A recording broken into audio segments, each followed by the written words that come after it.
Cuéntame, ¿alguna vez te has despertado en la madrugada con esa sensación punzante de que el silencio que te rodea no está vacío, sino que está lleno de una espera? No es la espera del alba, ni la espera de un sueño que regresa, sino una espera densa, viscosa, como si algo estuviera conteniendo el aliento justo al borde de tu entendimiento. Si estás solo ahora, si las luces de la calle no alcanzan a filtrarse por tu ventana, entonces es peor, porque esa es exactamente la atmósfera, esa es la textura de la noche que se cernía sobre Jalisco en los años 40. Y esa es la forma en que debes acercarte a la historia de Octavio Robles. Jalisco, 1940. Piensa en el polvo, en el calor seco que te pega en los pulmones, en el olor a tierra mojada después de una tormenta breve y en el peso ineludible de la fe y el miedo. En esos pueblos pequeños, donde la modernidad aún no terminaba de aterrizar, la muerte no era un concepto abstracto. Era una visita recurrente, un vecino ruidoso que tocaba a la puerta con demasiada frecuencia. La higiene era precaria, las enfermedades viajaban rápido y las heridas de la revolución y la cristiada aún supuraban bajo la superficie de la vida diaria. Era un tiempo donde la vida valía poco, pero el ritual de su final, ese sí, pesaba toneladas. Y en ese contexto, en un pueblo que no nombraremos, porque su nombre real ya no importa, sino su esencia de silencio observado, operaba el doctor Octavio Robles. Robles no era un hombre querido, era un forastero, un hombre de ciencia que había llegado de la capital o quizás de más lejos. Nadie lo sabía con certeza. Su fachada era impenetrable. Un traje de lino siempre impecable a pesar del polvo, unos lentes de montura fina que ocultaban unos ojos permanentemente cansados y un bigote recortado con una precisión que parecía desafiar el caos que lo rodeaba. Él era la única autoridad médica en kilómetros, el único capaz de firmar esos documentos que la burocracia, incluso en la miseria rural, exigía. Las actas de nacimiento y, lo crucial, las actas de defunción. Su consultorio era la casa más silenciosa del pueblo. Olía a una mezcla fría de fenol, tabaco viejo y, extrañamente, a desesperación contenida. Nadie entraba allí sin sentir que había dejado algo de sí mismo en el umbral. Cuando la gente acudía a él, ya fuera con un niño enfermo o para pedir el temido papel que confirmaba la pérdida, lo hacía con la reverencia que se le otorga a alguien que, a pesar de su frialdad, posee un poder incomprensible. Pero había algo que diferenciaba al doctor Robles, algo que, lentamente, comenzó a tejerse como una telaraña oscura sobre su reputación y sobre el pueblo entero. El médico, para la consternación de los pocos funcionarios del registro civil y la creciente alarma del cura párroco, no firmaba las actas de defunción con la prontitud debida. De hecho, rara vez las firmaba. Imagínate esto, la muerte llega. Es triste, es desgarradora, pero es un hecho. La familia, entre el duelo y la necesidad de sepultar a su ser querido, acude al doctor Robles. Él examina el cuerpo, sin fallar, con la misma meticulosidad científica que aplicaría a un paciente vivo. Toca la piel, toma la temperatura, revisa la palidez y luego llena el formulario con una caligrafía perfecta, dictamina la causa: tifoidea, neumonía, fiebre de Malta, un accidente con el arado. Todo correcto, todo en orden, pero llega al espacio vacío, ese espacio fatídico donde la tinta negra delata la verdad final, justo encima de la línea que exige la firma y el sello del médico certificador. Y ahí se detiene no por negligencia, no por olvido, se detiene por elección.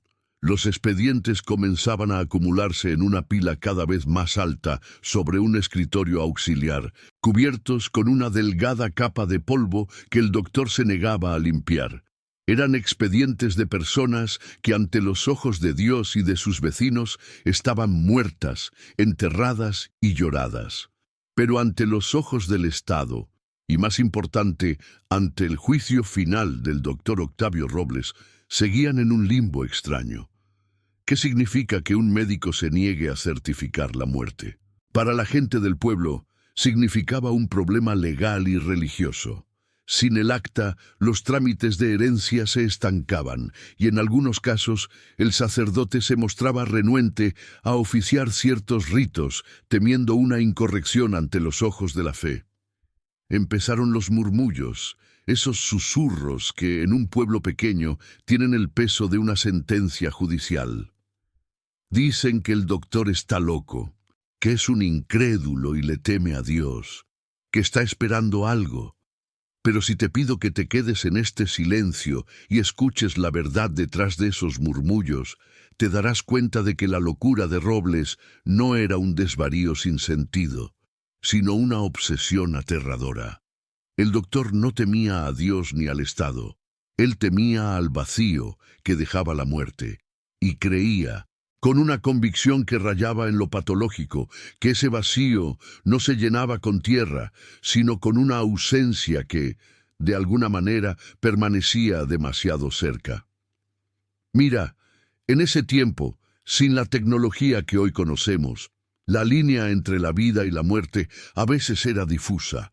Robles, hombre de ciencia, había leído sobre casos de catalepsia de personas que revivían en la mesa de autopsias. Pero lo que él hacía iba mucho más allá de una simple precaución médica.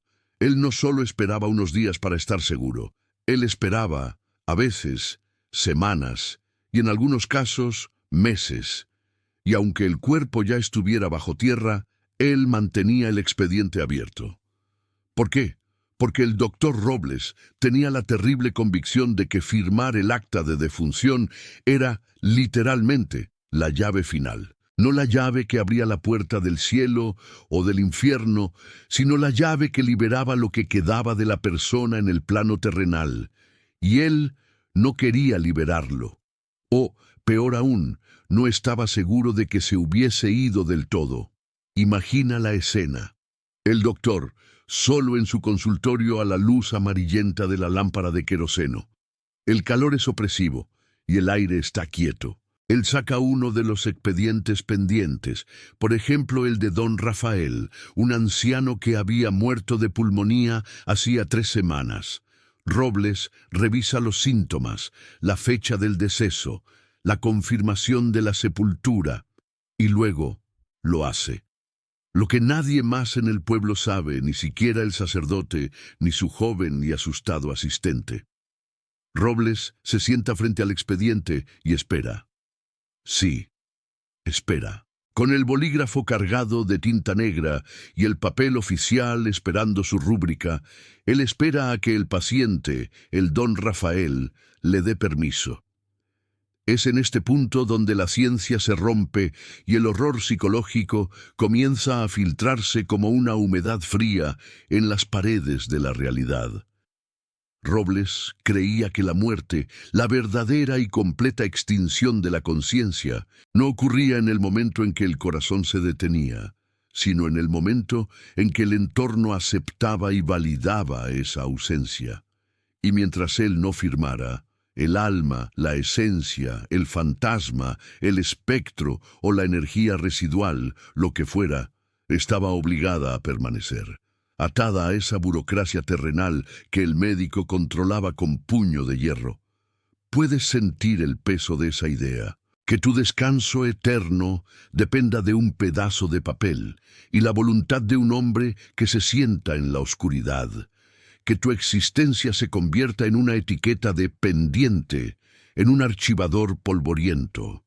Si crees que puedes soportar el peso de lo que el doctor Robles guardaba en esos expedientes, entonces te pido que te quedes con nosotros, porque esta historia, una vez que entra, ya no sale de tu cabeza. Haz el pacto silencioso, quédate hasta el final y no te atrevas a mirar atrás. Los expedientes se volvieron una obsesión. No era solo un acto de rebeldía burocrática. Era un estudio activo y silencioso sobre la persistencia de la existencia más allá del aliento. Robles comenzó a desarrollar un sistema. Él categorizaba a sus pacientes muertos según el nivel de paz que percibía en sus restos. Los que habían muerto en extrema agonía, con miedo o con deudas pendientes, eran los que más tardaban en obtener su firma. Eran los que, según él, permanecían más turbulentos y exigentes. La gente del pueblo, ignorante de la metodología del doctor, solo veía las consecuencias. Los casos de don Rafael y doña Elena y del joven Pedro se volvieron leyenda. Se decía que sus casas permanecían con un aire pesado, que los relojes se detenían a la misma hora, que las sombras se movían en el patio incluso a mediodía, y el pueblo, profundamente supersticioso, empezó a culpar al doctor. Creían que al no firmar, él estaba reteniendo a los espíritus por brujería o por una maldad incomprensible. Las quejas llegaron al cura, el padre Javier, un hombre de hombros anchos y fe inquebrantable, pero de paciencia limitada. Una tarde de bochorno sofocante, el padre Javier se presentó en el consultorio. No tocó a la puerta, entró sin anunciarse. La escena que encontró fue la definición misma de la perturbación.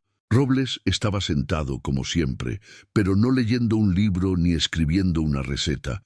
Estaba observando la pila de expedientes pendientes, y el padre Javier juró, y lo repitió hasta el día de su muerte, que la expresión del doctor no era de concentración, sino de una escucha intensa, como si esperara una respuesta a una pregunta que él no había formulado.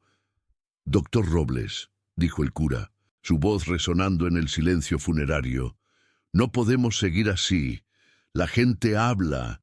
El orden natural de la vida y la muerte está siendo alterado por su obstinación. Usted debe cumplir con su deber». Robles tardó un momento en enfocar su mirada en el sacerdote.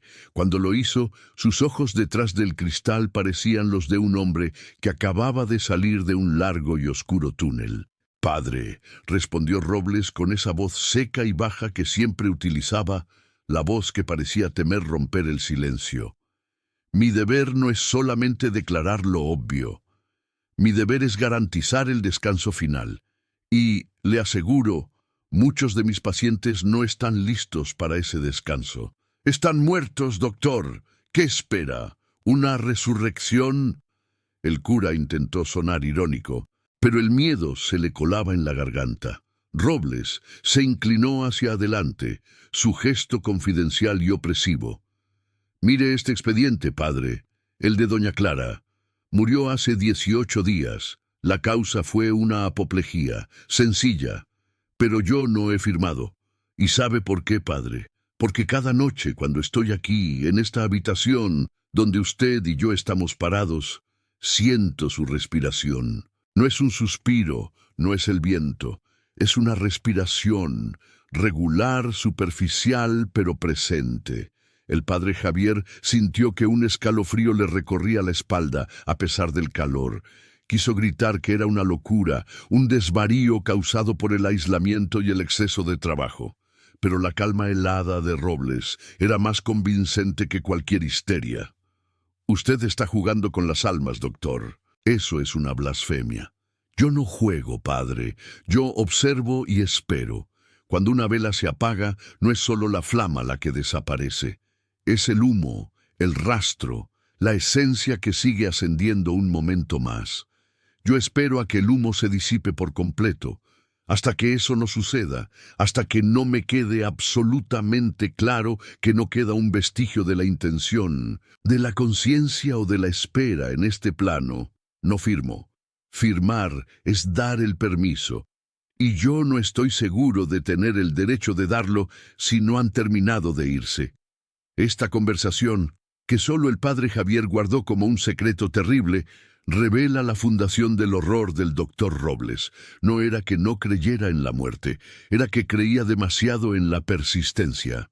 Creía que la conciencia era tan obstinada, tan aferrada a la vida, que se quedaba atascada en el umbral, y que el papel oficial era el último ancla. El problema era que, al retener ese ancla, él se estaba convirtiendo en el carcelero de esas almas, o peor aún, en el receptor. El pueblo comenzó a sentir el efecto acumulativo de estas muertes pendientes. Ya no eran solo las sombras en las casas de los difuntos, era el ambiente general. El silencio de la noche se hizo más espeso, la sensación de ser observado por múltiples ojos invisibles se volvió un hecho diario. Los niños se negaban a ir al consultorio del doctor, y las madres rezaban 3 veces antes de pronunciar su apellido.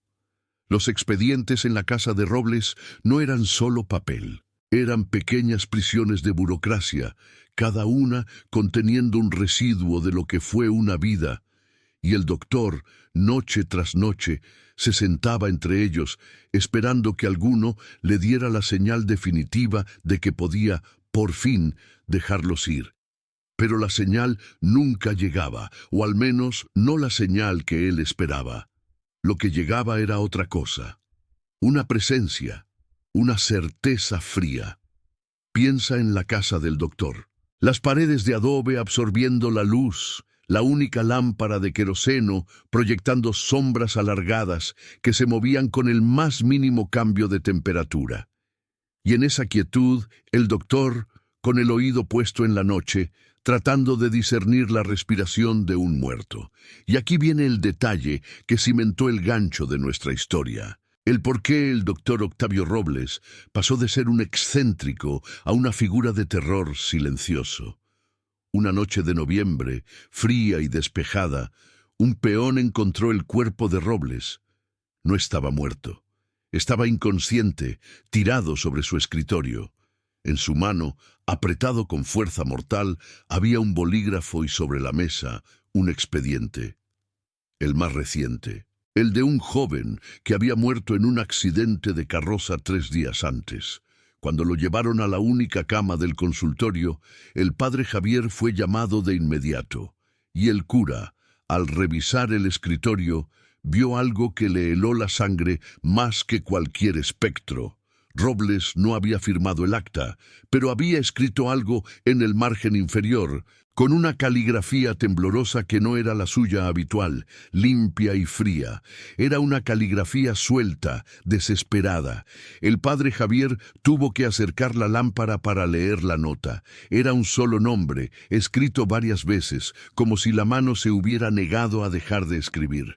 No, no estoy solo, no, no estoy solo, no, no estoy solo. Y debajo de esa frase había un rastro de tinta negra que se extendía desde la esquina del papel hasta la madera del escritorio, como si algo invisible hubiera arrastrado el bolígrafo. El doctor no había colapsado por cansancio, había colapsado por una confrontación, una súbita y brutal certeza de que su método había funcionado demasiado bien. Él no solo estaba impidiendo que se fueran, estaba obligándolos a quedarse con él, en su consultorio, en su silencio. Y si te atreves a sentir el aire que te rodea ahora, la próxima vez que escuches un crujido en la pared que no puedes explicar, pregúntate si realmente es el calor o la madera, o si es simplemente la espera de un permiso que nunca llega. Si escuchaste esto solo, es peor. Mañana te contaré lo que pasó cuando el doctor despertó y por qué la gente del pueblo empezó a ver a los que él no firmaba. Si te ha ocurrido algo similar, déjame una palabra en los comentarios, solo una, escuché. Y comparte esto con alguien que sabes que está solo esta noche, para que el peso de este silencio se distribuya un poco. El problema, verás, no era que las almas se fueran. El problema era que el doctor Robles estaba descubriendo que, si la burocracia las anclaba a la tierra, él estaba construyendo una congregación privada. Y justo ahora, en el silencio de esta hora tardía, mira a la esquina oscura de tu habitación. ¿Estás realmente vacía o estás sintiendo la respiración superficial, regular, de algo que está esperando que tú finalmente le des permiso para irse? ¿Alguna vez te has preguntado cuánto silencio puede contener un solo pueblo? No hablo del silencio que llega al anochecer, ese que trae consigo el canto de los grillos y el jadeo lejano de algún perro. No, hablo del silencio impuesto, el silencio que nace de un secreto compartido, un secreto tan pesado que presiona el aire hasta volverlo denso, casi irrespirable. En Jalisco, en ese Jalisco de 1940, ese silencio tenía nombre. Se llamaba Dr. Eugenio Ríos y se alimentaba de la burocracia interrumpida. Si lograste llegar hasta aquí, si no has apagado la luz y has decidido seguir escuchando esta historia prohibida, te pido que te detengas un momento. Respira, porque a partir de ahora vamos a cruzar un umbral que el pueblo de Santa María del Silencio intentó sellar con cal y olvido. Vamos a entrar en la razón, la terrible y metódica razón por la que el doctor se negaba rotundamente a estampar su firma en esos documentos mortuorios. No era una cuestión de pereza o rebeldía política, como muchos forasteros llegaron a creer. Tampoco era, como el cura del pueblo vociferaba desde el púlpito, un acto de impiedad. La negativa del doctor Ríos era mucho más íntima y, por ende, mucho más aterradora. Para él, firmar un acta de defunción no era un mero trámite administrativo, era un sello, un pacto irrefutable con el fin, una concesión de permiso. Y el doctor Ríos estaba convencido, absolutamente convencido, de que la gente de su pueblo, la gente que él había cuidado desde que nacieron, no estaba realmente lista para irse. El miedo colectivo que comenzó a fermentar en Santa María no era el miedo a la muerte en sí, sino el miedo a la suspensión. Imagina esto, con los ojos cerrados si es necesario. Un pueblo donde la gente muere, donde los rituales se cumplen, el luto se lleva a cabo, pero donde el cuerpo, la esencia legal y espiritual del fallecido, queda en una especie de limbo perpetuo. Las viudas no podían cobrar seguros, los hijos no podían heredar tierras, y lo peor de todo, según la creencia popular que el doctor cimentó sin querer, las almas no podían encontrar su descanso final. Se quedaban atrapadas, esperando el sonido de la pluma. Pero la prueba más palpable, la que mantenía a los hombres de Jalisco bebiendo mezcal hasta el amanecer para no dormir solos, se encontraba en el anexo trasero de la consulta del doctor. El anexo no era un hospital, ni siquiera una morgue rudimentaria. Era un cuarto frío, construido inicialmente para almacenar hierbas medicinales y sueros importados. Tras la primera docena de fallecimientos sin acta, este cuarto se convirtió en una bodega de la indecisión.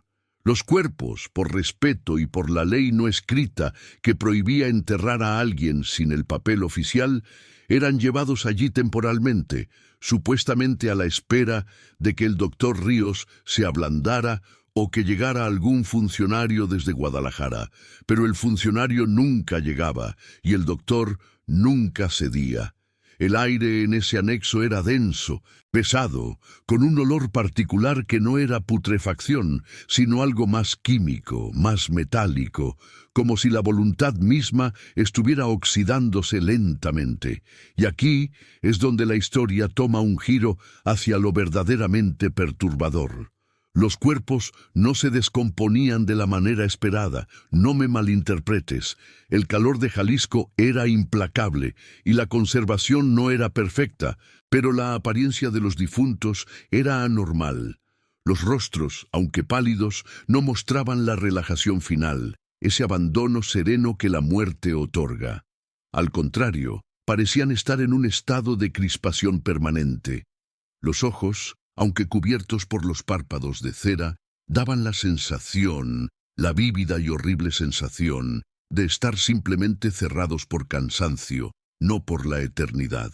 Una de las enfermeras que trabajó brevemente para Ríos, una mujer de carácter fuerte llamada Doña Elena, terminó huyendo del pueblo a medianoche.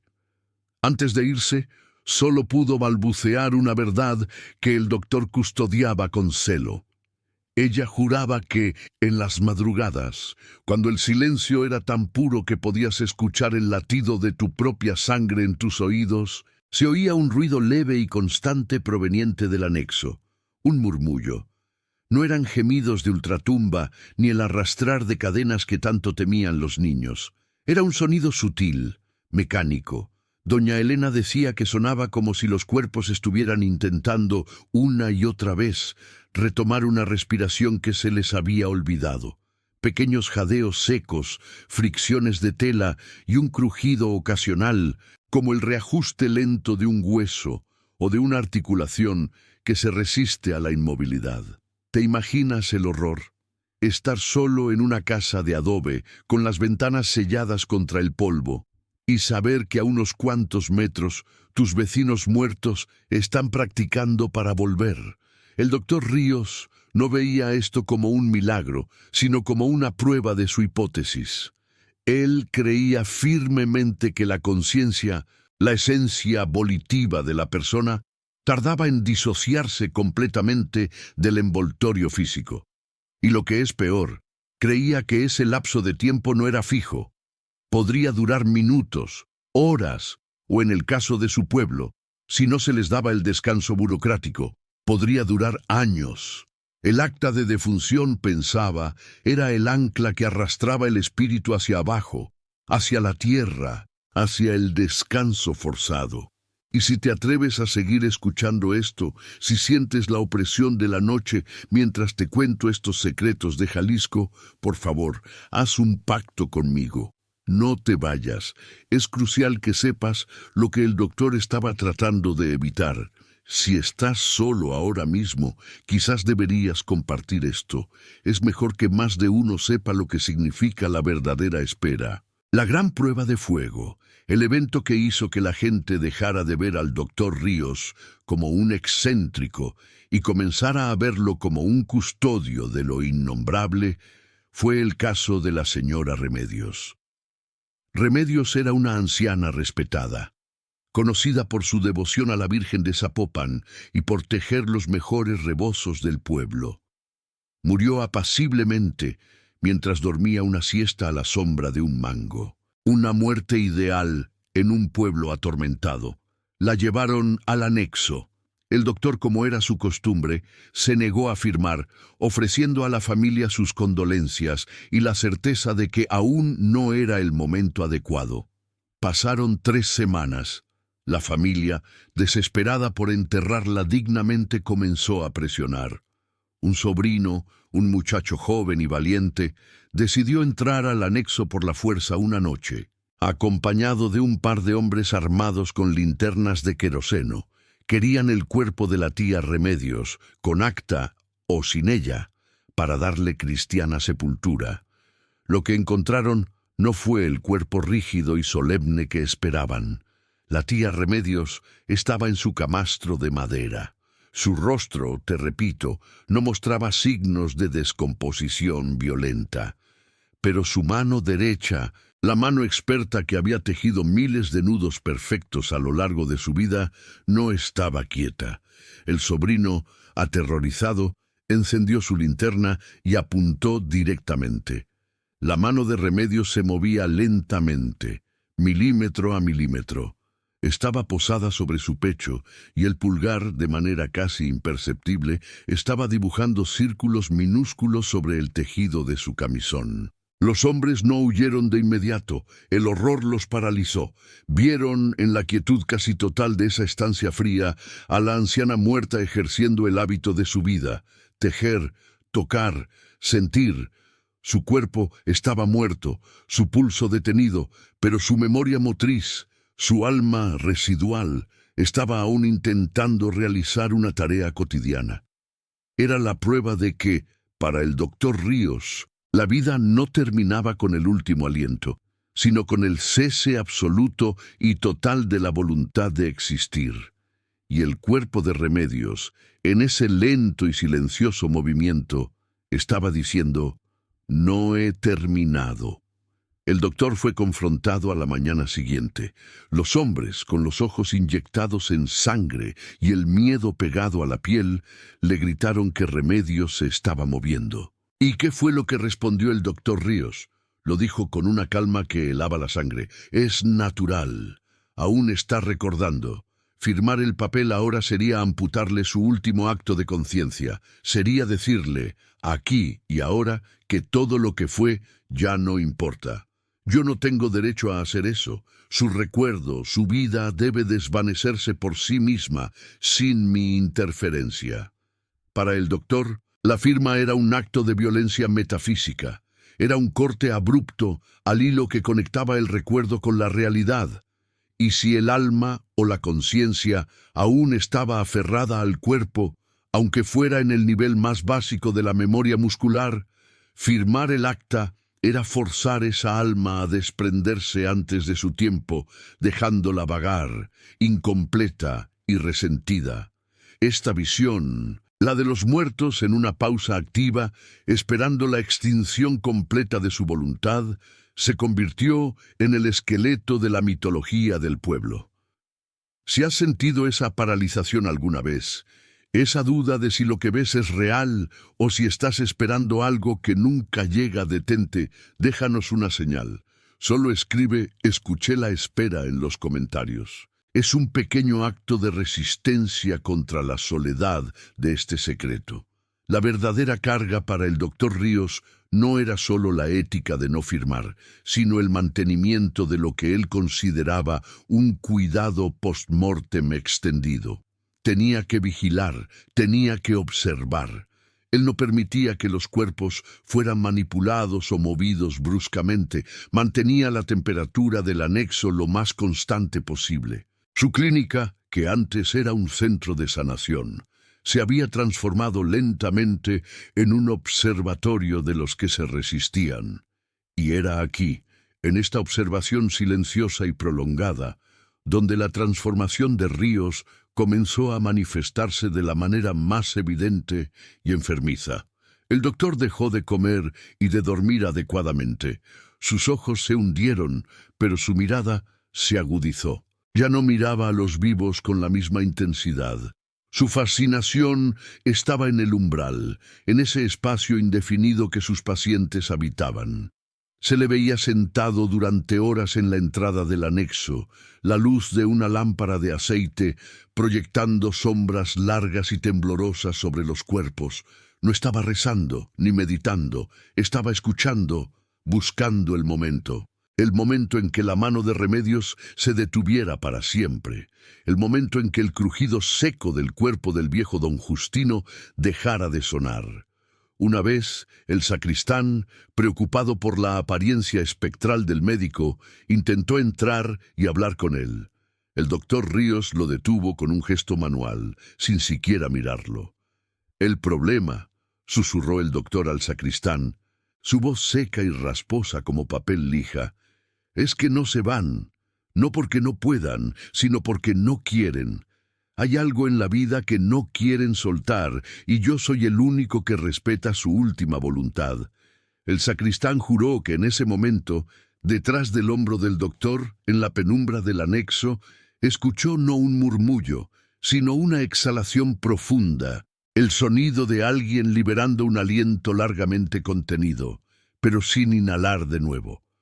Un sonido de alivio. ¿Había uno de los cuerpos encontrado su final natural de la voluntad? ¿O era el doctor quien, de tanto observar la muerte, se había contagiado de la inercia de sus pacientes? El terror psicológico de Santa María del Silencio no era el fantasma que aparece, sino el cuerpo que no se va. La gente empezó a preguntarse, si el doctor no firmaba las actas de defunción, si los cuerpos permanecían en un estado de animación suspendida, ¿qué pasaba con la identidad de esa persona? ¿Podrían volver? ¿Podrían despertar quizás sin recordar quiénes eran? O peor aún, recordar la agonía de la espera. Esta duda se instaló como un cáncer silencioso en el pueblo. Las familias que tenían a un ser querido en el anexo del doctor Ríos no podían lamentar su pérdida por completo, porque existía la mínima, la insoportable posibilidad de que no se hubieran ido del todo.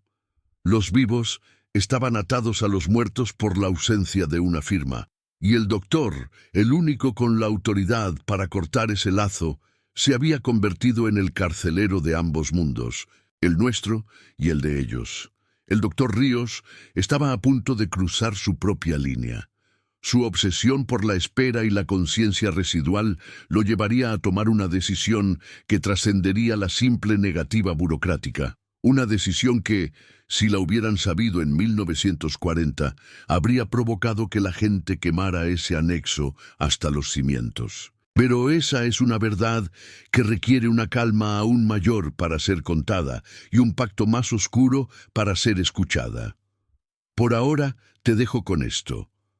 La última vez que alguien vio de cerca el rostro de uno de los pacientes del doctor Ríos fue el cuerpo de un niño que había fallecido de fiebre, y aunque el niño llevaba días muerto, su boca no estaba completamente sellada. No era un gesto de dolor, sino algo más sutil, una ligera curva en los labios, una expresión que la persona que lo vio describió no como una sonrisa, sino como un gesto de profunda y terrible anticipación, como si el niño estuviera esperando algo, algo que solo el doctor Ríos sabía que iba a llegar.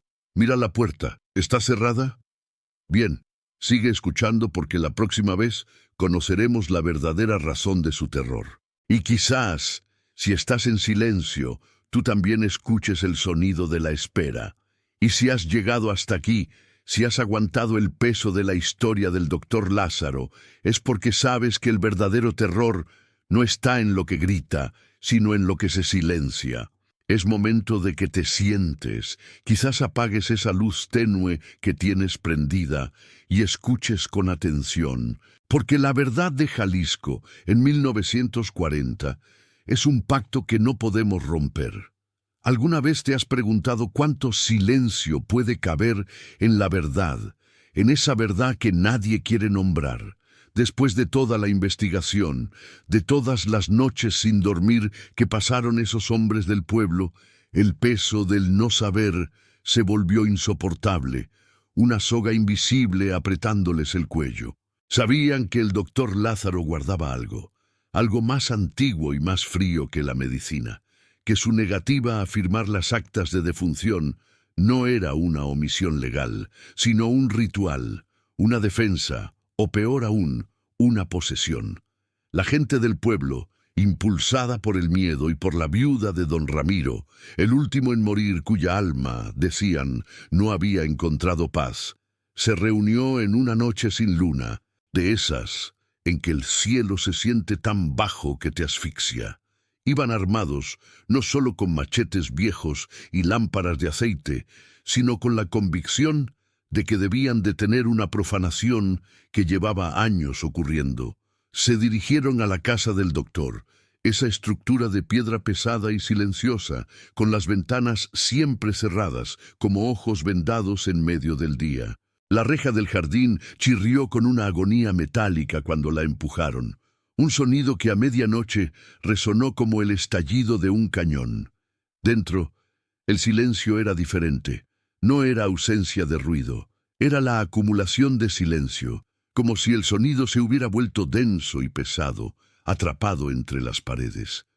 El dispensario estaba vacío, limpio hasta la esterilidad, pero había un olor que la gente nunca olvidaría. No era el hedor de la muerte descompuesta, no era el aroma ácido del formol que esperaban de un médico de esa época. Era algo más dulce, pegajoso, como miel fermentada o flores exóticas puestas a secar en una habitación cerrada por siglos. Un olor que te prometía algo bello, pero te entregaba la podredumbre. Fue Pedro, el herrero, un hombre de manos gigantes y fe simple, quien encontró la entrada. Detrás de una estantería abarrotada de frascos con líquidos turbios que nadie quería mirar de cerca, había una puerta disimulada. No tenía cerradura visible, sino un mecanismo de madera tallada que solo el doctor conocía. Tras forzarla con un golpe seco de su hombro, La puerta cedió con un suspiro grave, revelando una escalera de piedra, empinada, húmeda, que descendía hacia la oscuridad más profunda. Si te atreves a seguir escuchando, si sientes esa punzada de frío en la espalda, te pido que te quedes hasta el final. No dejes este pacto a medias. Es un riesgo que debemos tomar juntos, y si lo has decidido, si vas a acompañarme en este descenso, hazme el favor de suscribirte y darle un empujón a la historia, porque al final, la única defensa que tenemos contra estas sombras es la luz de la verdad compartida. La bodega, el sótano, el lugar que el doctor Lázaro custodiaba con más celo que su propia vida, era pequeño, de techo bajo, y se sentía como una boca de piedra abierta en la tierra. La luz de las lámparas de aceite danzó sobre las paredes resumantes de humedad, y entonces lo vieron. No había dinero, no había oro, ni siquiera instrumentos quirúrgicos prohibidos.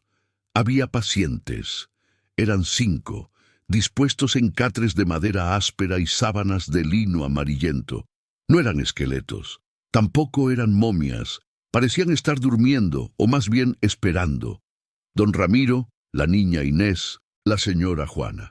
Todos los que el doctor se había negado a declarar oficialmente muertos yacían allí. Sus cuerpos estaban intactos, pálidos como cera de iglesia, pero increíblemente conservados, como si el tiempo se hubiera detenido para ellos justo en el instante entre el último aliento y el verdadero fin. Pero había algo inmensamente, visceralmente incorrecto en la escena. Los hombres se acercaron temblando, las lámparas proyectando sombras danzantes que hacían parecer que los cuerpos se movían. Y sí, algunos de ellos se movían. No eran movimientos voluntarios. Eran espasmos lentos, contracciones musculares sutiles, el temblor casi imperceptible de un párpado que luchaba por cerrarse completamente. Uno de ellos, don Ramiro, tenía la boca ligeramente abierta y de ella no salía aire ni gemido, sino un hilo constante de saliva espesa y clara. Estaban en un estado de limbo biológico, atrapados en la bisagra entre ser y no ser. «Híjole, no están muertos», jadeó uno. «No están vivos», replicó otro con voz quebrada. «Están retenidos». Y en medio de este horror estático, encontraron al doctor Lázaro. Estaba sentado en un rincón, sobre un taburete de madera, con un pequeño cuaderno de tapas negras en sus manos. No estaba loco ni agitado, estaba exhausto, viejo, y sus ojos inyectados en sangre reflejaban una resignación profunda. A su alrededor, sobre la tierra mojada del piso, había montones de papeles. Eran las actas de defunción que nunca había firmado, cientos de ellas de décadas atrás. Cuando lo confrontaron, el doctor Lázaro no se resistió. Simplemente dejó caer el cuaderno y miró fijamente a Pedro, el herrero. «Tenía que hacerlo», susurró el doctor, y su voz era seca como papel viejo. «Tenía que ganarles tiempo». Y entonces el doctor Lázaro les reveló la verdad, una verdad tan monstruosa que solo pudo haber nacido en la intersección de la fe rural y el terror metafísico de Jalisco. El doctor explicó que, en ese rincón particular del mundo, el acto de la muerte no era un evento simple, no era el mero cese de la función corporal, era un proceso que requería una confirmación, un permiso. La firma en el acta de defunción, les dijo, no era un mero trámite para el Estado, era la rúbrica final para ellos, para los que esperaban. Les narró la antigua superstición, confirmada por años de observación médica y experiencias que lo habían llevado al borde de la locura. En el momento en que el alma se separaba, lo que él llamaba el límite de la sombra, el cuerpo era inmediatamente susceptible a una invasión. Si el cuerpo era declarado oficialmente inerte, si se le daba el permiso para descansar, entonces otras cosas podían reclamarlo. No demonios bíblicos, no fantasmas, sino algo más frío, la tierra misma o quizá la ausencia, la nada. Esas entidades aprovechaban el sello final de la burocracia humana para tomar posesión de la materia fresca y usarla para sus propios fines innombrables. El cuerpo se volvía un recipiente vacío, pero con la capacidad de ser llenado por una conciencia ajena, errante, hambrienta. El doctor Lázaro había descubierto esto de joven, con su primer fracaso. Firmó un acta y a los pocos días la tumba fue profanada. O eso pensaron. Pero él vio algo más. Vio cómo la persona, aunque muerta, intentaba moverse, intentaba levantarse, no por voluntad propia, sino por una fuerza que la forzaba a hacer la pantomima de la vida, pero sin alma. Su misión, su martirio, había sido negarse a firmar, a dar ese permiso, manteniendo así los cuerpos en ese estado de estasis liminal. Los mantenía en la antesala de la muerte, vigilándolos, administrando soluciones salinas y extractos de hierbas que él mismo preparaba para ralentizar la corrupción de la carne, no para que volvieran a la vida, sino para que no fueran tomados. Él era el centinela, el que no permitía que el cuerpo fuera liberado para el usufructo de la oscuridad. El precio era alto, los mantenía atrapados, sin el descanso eterno, pero protegidos de la profanación espectral. Mientras el doctor hablaba, la tensión en el sótano se hizo eléctrica, opresiva. Los hombres del pueblo, enfrentados a la idea de que su respetado médico era en realidad un guardián de almas a medias, se quedaron paralizados, y fue entonces cuando el terror se volvió tangible. Uno de los pacientes, el más joven, el hijo de la lavandera, que llevaba retenido solo 3 meses, emitió un sonido. No era un quejido. Era un golpe seco y áspero en el catre, como si hubiera intentado incorporarse de golpe. El hilo de saliva de don Ramiro se interrumpió, y sus ojos se abrieron por completo, revelando una blancura vidriosa que no miraba a nada, ni reconocía a nadie. El doctor Lázaro se levantó de golpe, la desesperación finalmente venciendo su resignación. ¡Cierren la puerta! ¡El silencio es mi única arma! Han traído el ruido, han traído la confirmación, el haber forzado la entrada, el grito de los hombres, el quiebre del silencio que había sido la única barrera protectora, era, para las entidades que esperaban la firma, equivalente a la confirmación de la defunción. Era como si el pueblo, al forzar la verdad, hubiera firmado las actas por él. Lo que sucedió después fue un caos claustrofóbico e inhumano. Los cuerpos, liberados por la confirmación involuntaria, comenzaron a moverse de verdad, lentamente al principio, luego con una rigidez aterradora. No eran zombis que atacaban. Eran marionetas movidas por cuerdas invisibles, levantándose con la gravedad retorcida de los que no tienen alma, buscando algo en la oscuridad del sótano. Pedro y los otros intentaron contenerlos, pero el doctor gritaba: «¡No los toquen! Si los tocan, el vínculo es permanente». El doctor Lázaro, en un acto final de locura o heroísmo, corrió hacia el montón de actas de defunción sin firmar, las que él había usado como escudo. Intentó quemarlas con la lámpara de aceite, creyendo que si destruía el objeto del trámite, destruiría el poder de la profanación. Pero el movimiento era demasiado lento, el fuego demasiado débil. En ese instante, uno de los cuerpos, el de una anciana, cuyo rostro había sido pacífico solo segundos antes, se abalanzó sobre el doctor. No lo mordió, no lo rasgó, simplemente lo abrazó. El abrazo fue seco, crujiente, un sonido de huesos y carne vacía golpeando.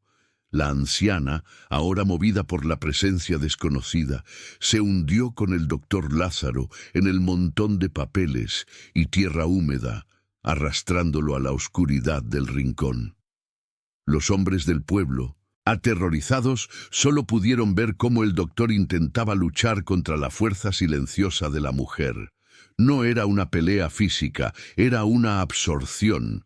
En cuestión de segundos, la figura del doctor Lázaro se había fusionado con la masa informe del cuerpo inerte de la anciana y el papel mojado. Cuando Pedro apuntó su lámpara de aceite, ya no había rastro del médico, solo un bulto que ya no se movía, y un silencio de nuevo, pero ahora un silencio final y absoluto. Los cuerpos atrapados se habían llevado a su captor o lo habían liberado al fin. El pánico se apoderó de los aldeanos. Rompieron la puerta para salir, dejando atrás la bodega del horror. Subieron a trompicones, la dulce pestilencia pegada a sus ropas y a sus gargantas. El silencio del pueblo parecía burlarse de su huida. Al amanecer, regresaron, más por obligación que por valentía, acompañados por el cura del pueblo y el alcalde, que había estado convenientemente enfermo la noche anterior. El sótano estaba, de nuevo, terriblemente quieto. Los 5 cuerpos estaban de vuelta en sus catres, inmóviles, como si la noche solo hubiera sido una pesadilla. Pero el doctor Lázaro había desaparecido sin dejar rastro, y el montón de actas de defunción que ahora se mojaban y desintegraban en la humedad eran el único testimonio de su lucha. Los cuerpos fueron velados y enterrados inmediatamente. Esta vez, el cura firmó los permisos. El alcalde, bajo juramento y con el miedo marcado en su rostro, se aseguró de que se cumpliera con la burocracia del Estado, para que la tierra pudiera recibir su pago. El pueblo de Jalisco se quedó en un silencio vigilante. La casa del doctor fue quemada hasta los cimientos. El caso se cerró oficialmente como la locura de un médico excéntrico que había huido de la justicia. Pero la gente del pueblo sabía la verdad.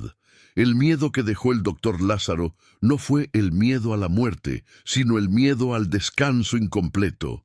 Se preguntaban, ¿cuántos otros cuerpos en el panteón del pueblo tenían actas de defunción firmadas a la ligera, dándoles permiso para ser habitados?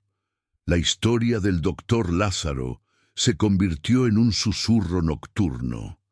La gente empezó a desconfiar de los papeles, de las firmas, de la autoridad que certificaba el final de la vida. Se volvió común, cuando alguien moría, que la familia esperara 3 días, vigilando el cuerpo con un temor ancestral, antes de permitir que la autoridad hiciera su trabajo. Querían asegurarse de que el silencio fuera de verdad. Y esa es la parte más aterradora de esta historia, la que llega hasta ti, ahora. Piensa en esto. Si el doctor Lázaro estaba en lo correcto, si la firma es la llave que abre la puerta a la profanación de la materia, ¿cuántos de esos documentos se firman todos los días, con prisa, sin pensarlo 2 veces? ¿Y qué está pasando con esos cuerpos en el preciso instante en que la tinta seca? La presencia que el doctor Lázaro combatía no era única de Jalisco. Era la sombra universal de la burocracia de la muerte, la necesidad de oficializar el cese de la vida. Tal vez, ahora mismo, mientras escuchas esto en la quietud de tu habitación, la única cosa que te separa del destino de los pacientes de Lázaro es un trozo de papel que aún no ha sido redactado. Si te ha erizado la piel la idea de que la legalidad pueda ser la puerta al terror, no te quedes con este peso solo. Escribe abajo una palabra, estoy atrapado, o yo te escuché, si has sentido este peso en la noche. Y si conoces a alguien que confía demasiado en el orden de las cosas, comparte esta historia. Que no la escuchen solos, porque la soledad hace que el silencio sea demasiado vulnerable. Recuerda, hay fuerzas que solo necesitan una cosa para reclamarte, y esa cosa es tu ausencia oficial. La próxima vez que veas un papel firmado, pregúntate a quién le estamos dando permiso de entrar. Porque el doctor Lázaro no se fue. Se fundió con aquello que intentaba contener. Y ahora, en los pueblos viejos de Jalisco, hay quienes juran ver, en las noches sin luna, una figura borrosa y encorvada, vigilando los panteones, asegurándose de que, al menos, las actas de defunción de los nuevos difuntos tarden un poco más en ser selladas. Porque en ese retraso, dicen, se encuentra la única y frágil oportunidad de que un alma escape verdaderamente. ¿Y tú? ¿Ya revisaste que la puerta de tu cuarto esté bien cerrada o estás dejando abierta la posibilidad de que algo venga a reclamar lo que crees que es tuyo?